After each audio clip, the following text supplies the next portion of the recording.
पूरे देश में कांग्रेस की ओर से बीते 15 जून की रात को पूर्वी लद्दाख के गालवान घाटी में चीनी सैनिकों से लोहा लेते हुए भारत के 20 सैनिकों की शहादत को कांग्रेस के द्वारा शुक्रवार को शहीदों को सलाम दिवस के रूप में मनाया गया।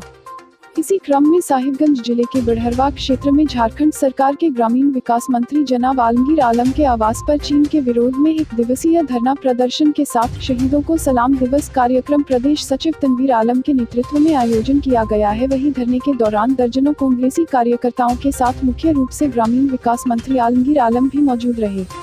इस मौके पर दर्जनों कांग्रेस कार्यकर्ताओं ने शहीदों की याद में मौन रखा और मोमबत्ती जलाए। वहीं इस दौरान मंत्री आलमगीर आलम ने कहा कि भारत सरकार से जानना चाहते हैं कि गलवान घाटी में चीन भारत के बीच झड़प के दौरान हमारे जवान निहत्थे थे, हमारे सैनिकों को निहत्थे क्यों मरने के लिए छोड़ दिया गया।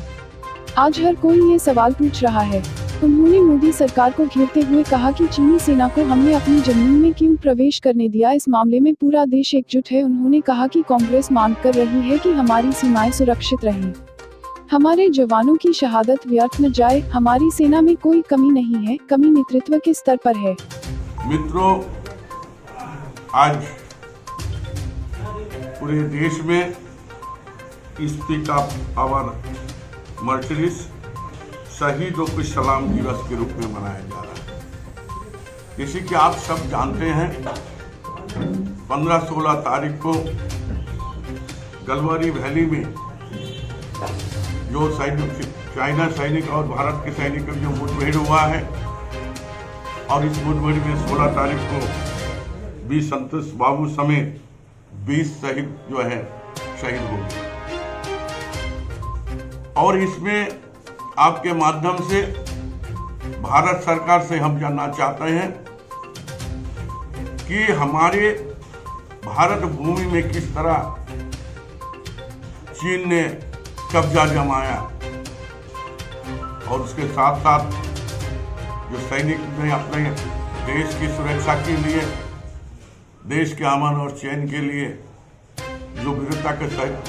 जो काम किए हैं, जो अंजाम देने के काम किए हैं, और निहत्ता, इस पर भी एक बहुत बड़ा प्रश्न उठता है कि हमारा सैनिक हमेशा अपने हथियार के देश रहते हैं, लेकिन उस दिन धमाके अगर देखा जाए तो सारे के सारे सैनिक जो है कोई आर्म के साथ नहीं। ये एक गंभीर विषय है। आज पूरे देश के जहां भी सीमावर्ती देश हैं, उस देश सीमावर्ती इलाकों को अगर हम देखते हैं तो हमको देखता है भारत सरकार का असफलता ही हमको दिखाई दे रहा है। सरकार की ओर से सीमा सुरक्षा बल के लिए और सीमाओं की सुरक्षा के लिए मुझे नहीं लगता है कि कोई जो प्लान होना चाहिए वैसा कोई कार्यक्रम, वैसा कोई स्कीम नहीं लिया गया जिसके चलते इस तरह का हादसा होता है। आज चीन हमारे देश पर कब्जा जमीन पर हड़प लिया है, लेकिन मीडिया के सामने भी एक बात भी सरकार की ओर से नहीं आया। जब 15-16 तारीख को जब हादसा हुआ तब हम देशवासी को जानकारी। तो आज हम डिमांड करते हैं भारत सरकार से, जो चीन ने हमारी जमीन को हड़पा है, उस जमीन को कब तक वो बेदखल करते हैं चीन को, यही होना चाहिए। हम आप लोग के माध्यम से भारतीय प्रधानमंत्री से डिमांड रखना चाहते हैं कि जो चीन ने जो हमारी जमीन दखल किया है, कब तक हमारी जमीन को खाली करा पाएंगे, ये हम भारत सरकार से डिमांड